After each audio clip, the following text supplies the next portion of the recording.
Desa Bendosari merupakan suatu desa yang berada di Kecamatan Sanankulon, Kabupaten Blitar, Provinsi Jawa Timur.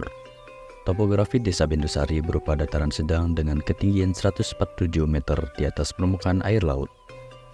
Letak Desa Bendosari berbatasan dengan Desa Ngaglik di sebelah barat, Desa Purworejo di sebelah timur, Desa Kalipucung di sebelah utara, dan Sungai Brantas Kabupaten Tulung Agung di sebelah selatan.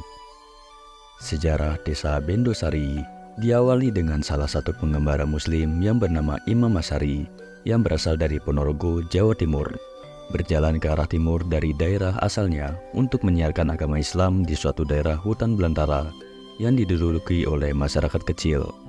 Daerah tersebut merupakan cikal bakal Desa Bendosari yang ditumbuhi beragam pepohonan. Salah satunya adalah pohon bendo yang merupakan pohon tertua dan terbesar. Ketika Imam Masari tiba pada daerah itu, melakukan pembebaran hutan dan dijadikan wilayah dakwahnya. Sebagai rasa hormat dan terima kasih kepada Imam Masari, maka wilayah tersebut dinamakan sebagai Desa Bendosari.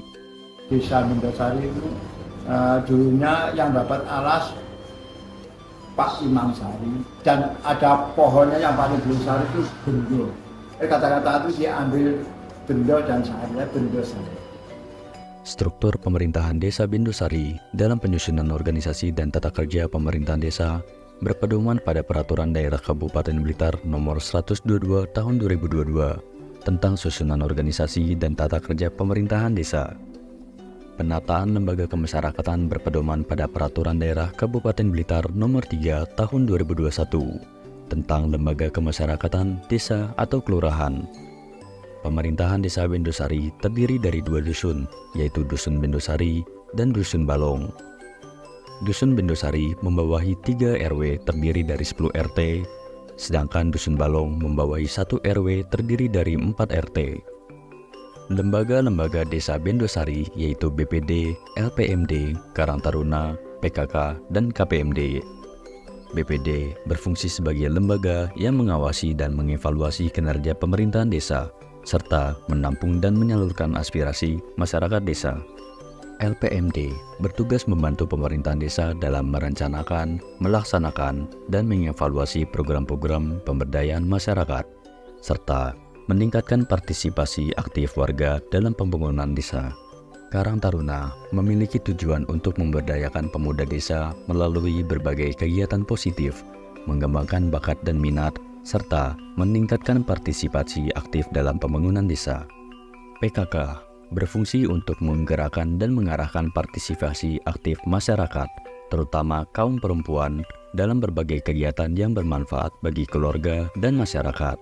KPMD berfungsi sebagai fasilitator dan motivator dalam berbagai program pemberdayaan masyarakat, termasuk pelatihan, penyuluhan, dan pendampingan kegiatan usaha kecil.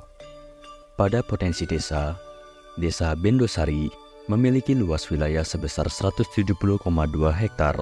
Lahan di wilayah Desa Bendosari dimanfaatkan untuk berbagai keperluan, seperti pertanian seluas 76,1 hektar, perkebunan 28 hektar, perkantoran 699 meter persegi, lapangan olahraga 0,5 hektar, tempat pendidikan 0,57 hektar, pemakaman umum 0,3 hektar, dan prasarana umum lainnya.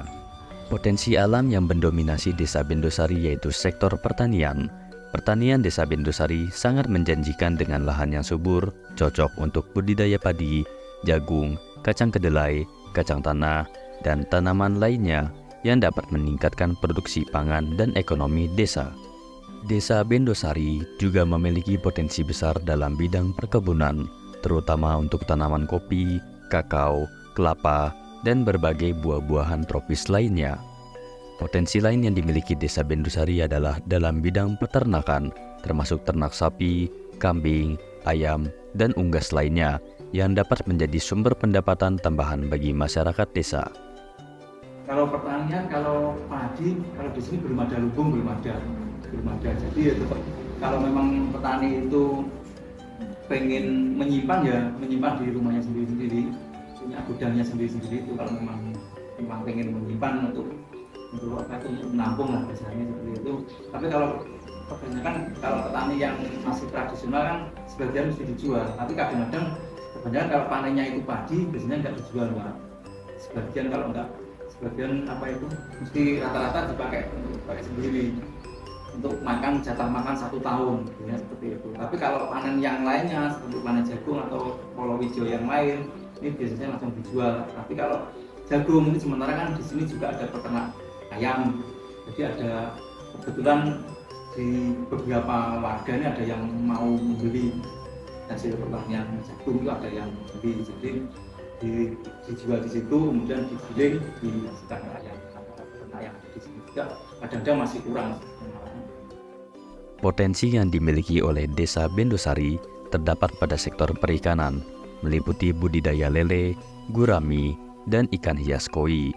Kalau budidaya ikan koi yang ada di Desa Bendosari ini ada dua Mbak. Jadi ada dua apa itu prosesnya, ada yang tradisional itu berarti kan membudidayakan di kolam sawah, itu juga ada. Tapi juga ada yang sudah di rumah masing-masing, itu berarti kan pakai kolam filter.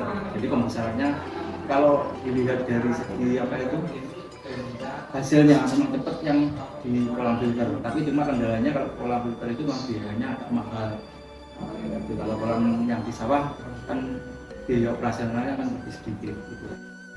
Keberadaan sungai dan aliran air sangat bermanfaat untuk irigasi pertanian, perikanan air tawar, dan bahkan bisa dikembangkan sebagai objek pariwisata air.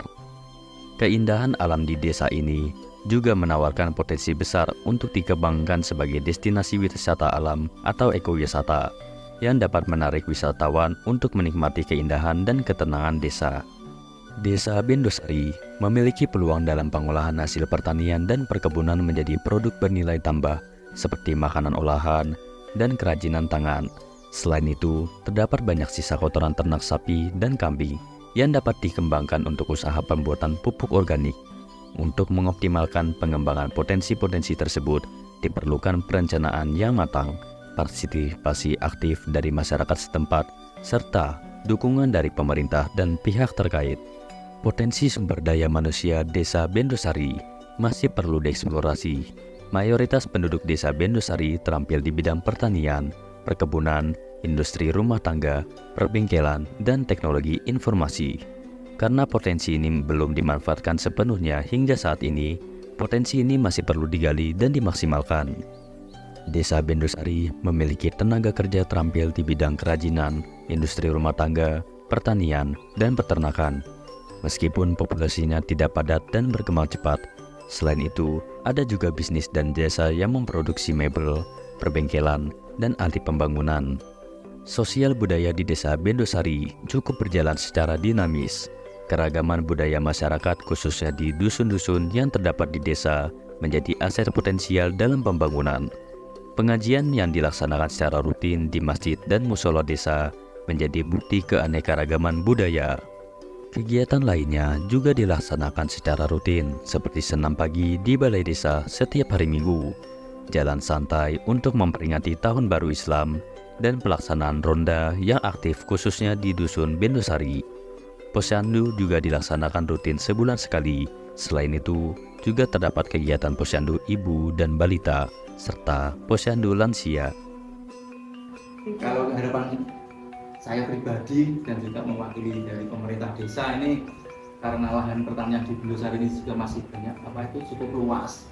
Jadi kami berharap untuk anak muda ini supaya bisa mewarisi orang tuanya, meskipun kalau bertani yang jelas bagaimana caranya supaya petani yang modern, nggak cuma memandang kalau petani itu seperti itu harus bawa cangkul ke sawah, nggak harus seperti itu. Kita harus bisa beralih tetap bertani tapi petani yang modern, terus yang ditanam juga tanaman-tanaman yang modern. Kalau harapannya ya kalau bisa ya lebih maju, lebih aman, lebih makmur gitu. Nah, sekarang kayaknya sudah makmur, sudah aman. Namanya tinggal keamanan aman, cuma ya nantinya lebih aman kan ya kalau bisa kan.